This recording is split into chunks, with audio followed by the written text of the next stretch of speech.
Welcome and thank you for clicking on my video. Today we are going to get into the shorter time frames for Friday, but I just wanted to warn you that something I am thinking about doing right now is getting the F out. I'm really thinking about getting out because if this signal here confirms, we can see extreme weakness. You have extreme weakness for the Qs here across all of these moves, and now we do have that opportunity to go fill a gap tomorrow. We're going to talk about that, but if we are not able to exceed this high, then I think we are going to get the stock market crash. And that's just my opinion. That is my opinion. Obviously, we can turn up and things like that, but I want to give it to you for real. Like, I really want to tell you what I think. And I think this is a moment to pay attention as we go higher into Friday. I think we might be setting up some kind of trap. So I want to be paying attention to these signals over the next few days to see if that trap is going to lead towards some kind of bigger, maybe a correction, a bigger pullback, or if this is actually going to be the crash. And I think the way that we're going to know that is if you exceed this high, I think that we have potential to see a bigger correction that is able to buy us some more time into the future, maybe going into 2025.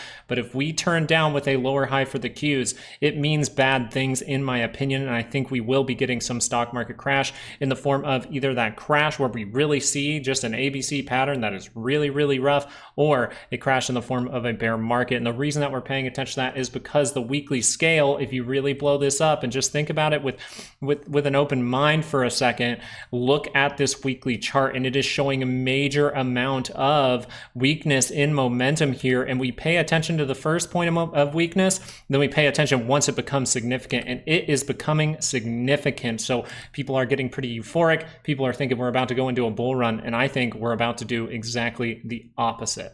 All that being said, it doesn't mean we don't have the opportunity to go higher. I just think we have potential over the next couple of days to see some kind of trap up in these areas for the SPY, up towards that 580 to 585. Maximum amount I think we can go in this market is up towards 600 at this point. So when we get into this, we can see we are flagging really, really nicely here, and it's good we have those daily expected moves because this 30-minute is still positive. That's right. We can be bearish on a macro scale, but still be trading the signals on a micro scale, well, micro scale, but the 30-minute chart, which is the lowest charts that I look at. So what I want to pay attention to for tomorrow are some daily expected moves, right? We get some PPI tomorrow. So 580.35 to the upside, and we do see 571.91 to the downside. And we were talking about being some kind of pullback that is a trap for a move higher. That's really what I thought going forward.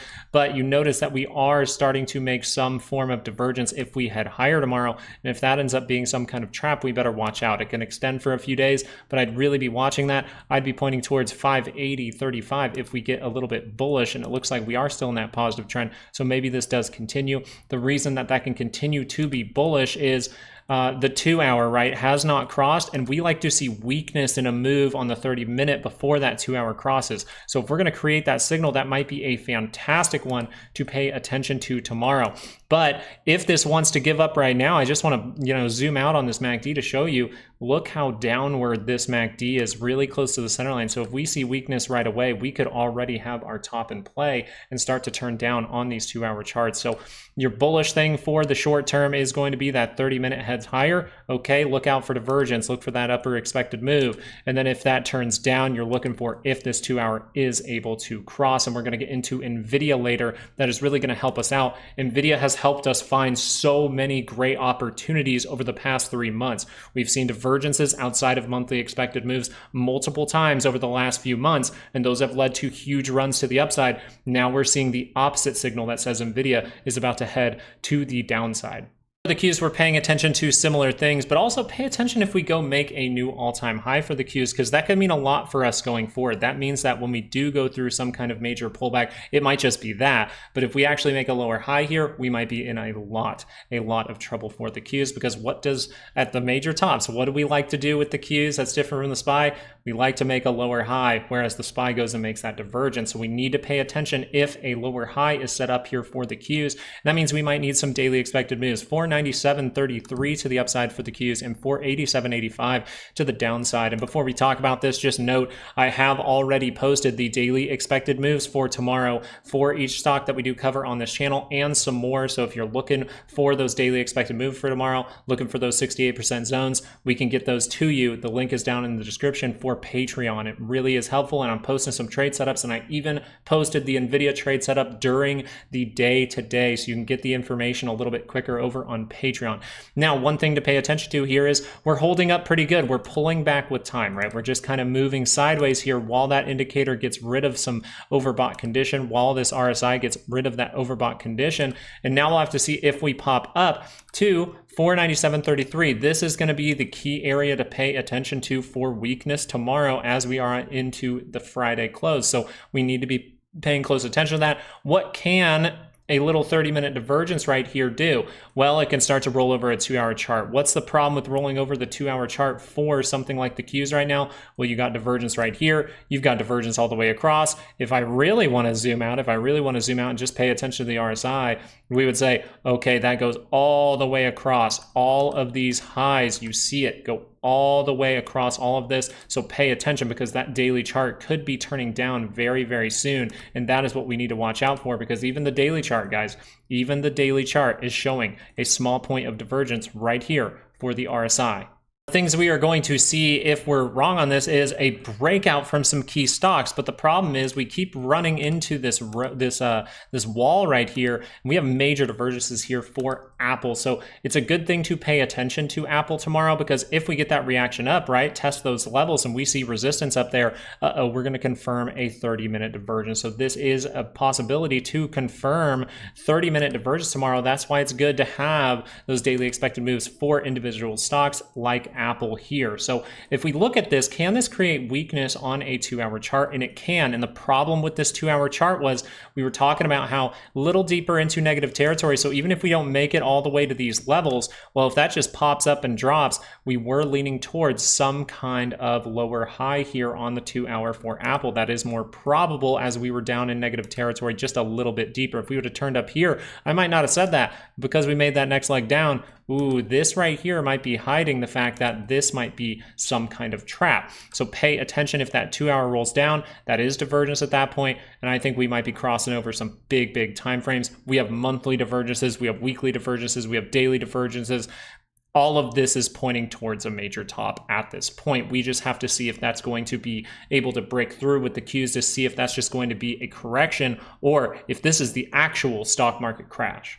Now, one thing to note about the daily scale for Tesla is that has rolled down, and we have not carved this out to make this some kind of big structure on the daily to head higher. So we need to dig into those shorter time frames. We need to look at this 2-hour, because the 2-hour is what? It is deep into negative territory. So even if we get a pop for a couple of days from Tesla, I'm not saying this all has to happen tomorrow. I'm saying this could happen over the next few days, maybe going into next week. But if we get some kind of pop here, we cross up on this MACD, a lower high is the most likely thing to happen for Tesla. Now, I don't know if there's, back in the past, there was a potential for a short seller problem in Tesla. If that is there and some of that gets exposed, we have seen some short sellers getting exposed, getting in trouble from FINRA and things like that. So you have to pay attention to those types of things. But as Tesla has gone to higher levels, I highly doubt they have a short seller problem anymore. If this 2-hour curls up, you can see positivity for a moment. But if you don't build good structure to head higher, you might just be making a lower high and end up falling down for something like Tesla. Something key here is going to be the weekly chart, seeing if that can roll back down in this area, okay? And if you just pull up the RSI, even the RSI, for you don't have them at the same time, but you do have it on the RSI. If you cross down on this weekly chart, Tesla might not be safe, because that thing is pointing down on this RSI right now, and that can show some very big weakness in momentum, and we could see a big drop here.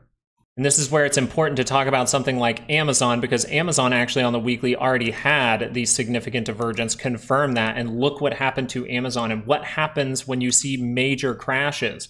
You get big dead cat bounces, right? When volatility is extremely high, you can get those big bounces. If we solidify this by rejecting on this weekly chart, that's not going to be a good thing. So let's go into a daily chart real quick, because if this is going to be bullish, then you would expect if we see upside tomorrow for that to hold, and then maybe we are able to cross up on the daily MACD for something like Amazon. So I'd be paying attention to that. As we go into a 2-hour, you're just going to notice, where are we? We're still close enough to that center line that if we reject right here, that's not necessarily going to be a good thing, right? We can reject, we can start to go down, we can take out this low, we can go make a new one. 174.51 is what I'd be paying attention to, but I'd really encourage you to get those daily expected moves if you're trading any of these stocks that we are talking about.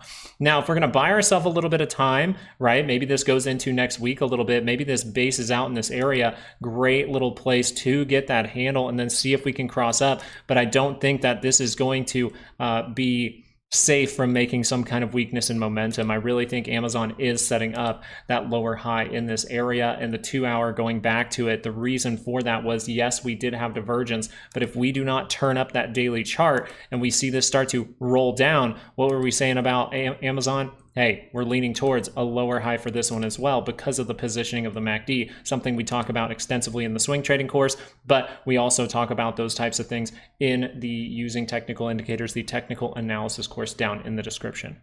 This is where we get to the good stuff, and we have used NVIDIA multiple times over the last few months to see if the market is going to head higher. We have really been paying attention to NVIDIA, and everyone is talking about NVIDIA going and making a new all-time high, and I'm not saying that can't happen. Obviously, anything in the market can. I just think this is very probable and needs some kind of pullback on the 2 hour. So if this is going to pull back on the 2 hour, we'll see if this gets a little uglier, but right now we need to pay attention because there is weakness up in this area, but we used NVIDIA here and found that big move to the upside. We used NVIDIA here and found that big move to the upside because it showed divergences. It showed divergences outside of monthly scales, and now you have almost the opposite signal in this area. So is this 2 hour going to roll over? The 30-minute is something to watch here. Look how significant the divergence is. And we talk about managing a trade. I'll teach you something about managing the trade. How about that? I actually am taking this trade. I'm taking NVIDIA for some kind of downfall. If I need to manage that trade, I'm going to see a 15-minute curl up on the MACD. Did that 15-minute curl up? No, it did not. Not yet. It can tomorrow. I might have to manage it. My timing might be off, but that's perfectly fine. I am willing to manage that trade and get right back in if these things start to produce, if this 30-minute divergence starts to turn back down. That's something that I'm paying attention to for NVIDIA, but this can turn down some bigger time frames like the 2 hour, and the 2 hours looking like it needs some kind of pullback. When we pull this up on the weekly chart here, I just want you to see how this thing is gearing up for a big move. And I'm guessing a lot of people are paying attention to this. I'm paying attention to this because if this is going to extend for a few months or something like that, or get really excited and then we go through that pullback, that's what I think will happen. I think the cues, if we actually see NVIDIA extend extremely high, we actually will see a dramatic pullback, but that won't necessarily be the crash scenario. I'm talking about if we kind of go higher over the next few days and then we see that thing limp down, reject the crossing here for your MACD, well then you have a flat rejection divergence. You have yourself a double top here for NVIDIA, and that is why I'm paying attention to it. I would highly suggest being very cautious with any kind of macro upside plays. If you were part of this channel, you saw how I was scaling into AMD and that thing kept holding up at our level of 169.58. And I was so close to managing this trade. I was like, oh my goodness, it's going to cross. I'm going to manage this trade. And then it just broke down completely. And that's where you see how these 30 minutes really lead to the 2 hour turning down dramatically. The only problem with AMD here is, hey, the 2 hour has divergence, so that can start to roll around daily charts. So I'd be very cautious. If this thing makes that move up, okay, awesome. See if that thing is rolling back down, because this daily scale has a higher probability to cross here. And AMD has really suffered from the highs. I think everyone's piling into NVIDIA, while SMCI and AMD really start to suffer. So if you're looking at the semiconductor market, you're saying AMD's going down pretty dramatically, SMCI's gone dramatically down, but something like NVIDIA is holding up, and that's the one that doesn't have divergence. So I'm paying attention to AMD as well, as far as why I think NVIDIA actually could see more weakness, because I believe AMD, SMCI have more weakness. So NVIDIA might just be the big trap of 2024. Meta, this one kind of gives an argument to that pullback scenario. It really does. I want to be honest about that. But if the whole market is going to suffer, Meta will suffer. So what is turning down on the daily? What tells us that this can turn down on the daily chart? We've been talking about it for days. We've been talking about the fact that we have a 2 hour divergence, right? AMD and Meta both had these 2 hour and 30-minute divergences all across here. We see that crossing down, kind of trying to consolidate. We'll see if that can break to the upside by curling up the MACD, try to buy a little bit more time. But I believe that will be a trap at that point. So pay attention, because this likes to roll over the daily, and notice we are seeing that weakness come in after we do cross down on that. Let's see if we can get below these lows to really cross over this daily MACD for Meta. Meta, one thing that you can pay attention to, if this is going to curl down and we're going to extend and buy more time, well then earnings is most likely going to have to save you here, unless we're going to go up into earnings. But for the most part, I think we're actually forming something over the next few days that could end up tearing tearing down this market. And I know that we flipped back and forth over the last few days, but we've overall been correct in that assessment. But pay attention, because just a few days ago, we saw those macro signals cross over. Every single crash signal was crossed over just a few days ago. We got rid of it for a few days. Maybe something with the options, maybe people are not pricing, maybe people aren't leveraged to the correct side. They want to trick the market for a little bit to get out of those positions, and then we see the rug pull come next week. So I'm paying close attention to these things. I will be live tomorrow. If you disagree with me, that's perfectly fine with me. I do not care. I'm paying attention to my trading. You're paying attention to your trading. I'm just trying to help you out by telling you exactly what I think today. AMC and GME are going to be a little tricky, but you want to pay attention anytime this daily does rotate up. Now, AMC had a great reversal signal. That was the 2 hour. This is what I was paying attention to for a little option play, because I know that short sellers are coming under fire. I know that NVIDIA is about to suffer, and I know that NVIDIA is the collateral to suppress AMC and GME. So if I see a 2 hour signal, even if it doesn't look the best like this one, I'm going to pay attention to it and I'm going to take a play. I'm going to manage my risk in that play going forward. But if AMC is able to curl up on the daily, I can tell you this for AMC. Tomorrow, you have over about 150% implied volatility for tomorrow, which last week I think you only had like 80%. And the week before that, you only had 70%. So something about tomorrow is saying AMC is going to see some big moves. We know that on Fridays, they like to clamp down on the stock. We'll see what happens, but it'll be very interesting to see what the updated crazy level is for AMC next week. Now, as we look into GameStop, the main thing to pay attention to here is the daily chart for GameStop. We can notice that we're trying to make a slightly higher low. We're not coming down to create another divergence. Notice we had divergence here. This is when we started saying, hey, GameStop can start to see some big upward moves, and you got to get through 2288 in order to see something crazy. But if this daily MACD does cross up, look how close it is to that center line. Look how close it is to going into a bullish trend. Look how close it is to going into a positive trend.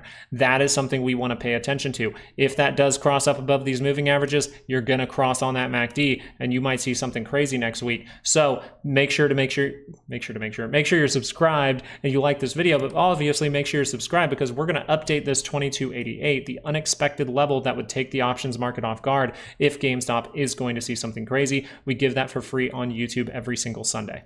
Volatility is one to pay attention to. If we're going to squeeze here, we're going to see that big bullish bull run, that absolute melt up into the end of the year that everyone in the media is talking about. Well, then all you got to say is this daily is going to cross over. We don't have to get caught up in all the narrative. We can just say, hey, if this thing is going to keep going higher, this has to curl down on the daily. That has not happened yet. And if you look into a 30-minute, you can see we're trying to hold up in this area. So something key here to pay attention to is if volatility is going to continue to drop down, then we're going to cross on this 30-minute. And you notice at the end of the day, we did cross on that 30-minute very briefly, but that was after hours. The volatility has one more bar in it. So one thing I'd be paying attention to is if we start to rip right away, we're going to look at a 2-hour chart. But for the most part, if we get a reaction down, watch for volatility to make a divergence at the same time as the SPY. That is when we pay attention to volatility. Okay, this is a time to be extremely cautious.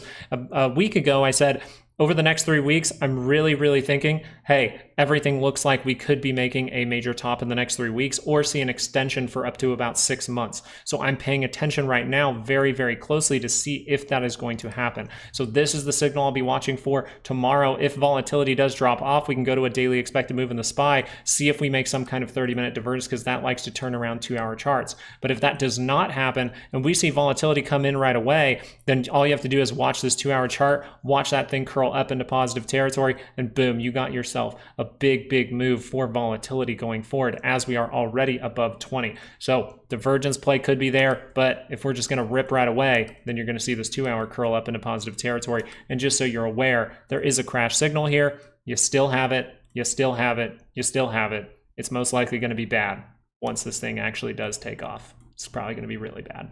Another reason that we're talking about that, yes, we can see the dollar get some kind of pullback over the next couple of days, and maybe we do see some kind of major move up, but I want to pay attention to are the Qs making that lower high, or are the Qs extending past that? Because if they extend past that and we hold some of these reversal signals, then we might just get a corrective move, a more bigger pullback, right? But that's what I want to pay attention to over the next few days because the dollar is screaming higher. This is insiders selling at this point. Some big people are flying into cash all of a sudden. We had the rejection divergence. We called the lows in the dollar very well. Thank you so much if you're subscribed and enjoyed that information. I would appreciate if you liked the video, but for the most part, we can see that the dollar is positive. So anything in here, if we're going to see a 4-hour pullback and see some bullishness for some time or something like that, or if we're going to see the market go down and the dollar go down at the same time, we will be paying attention to these things with you tomorrow, seeing if the dollar is pulling back and the market is pulling back too. That can hint some people are actually buying in those areas, but I actually think that the dollar is just going to keep taking off. We'll see if that's able to pull back before that actually happens. The main takeaway for today is I actually do think we are coming into a major top, and whether or not that is going to be a crash top, right? An actual major top that leads to a stock market crash, maybe in the form of a bear market, or is that just going to be a corrective move, some kind of 15% pullback? That's what I'm really paying attention to right now, because that is what the macro signals look like to me, and the shorter signals are starting to show weakness, which makes me very worrisome for the next few days, and I just want you to be cautious going forward. It does not mean we can't take upside plays. It just means if we see reversal signals, we have to know that those macro signals are there too, and we have to pay attention in case there is some kind of bigger move down over the next few days. Thank you guys for watching. I really do appreciate it. I'm sorry if you're very bullish, but this is just what I think. I genuinely think that. Obviously, there's always a way higher, and we talked about how those 30 minutes can cross up, but I just hope you guys are staying safe out there. There's a lot going on. The housing market is literally suffering so much, and we haven't even priced in what's gone on with these hurricanes. Pretty much pick your poison. You have multiple things that can send you lower. But thank you so much for watching. Thank you for liking and subscribing. You guys are fantastic. I really appreciate it. And I look forward to streaming with you guys live tomorrow morning. Peace.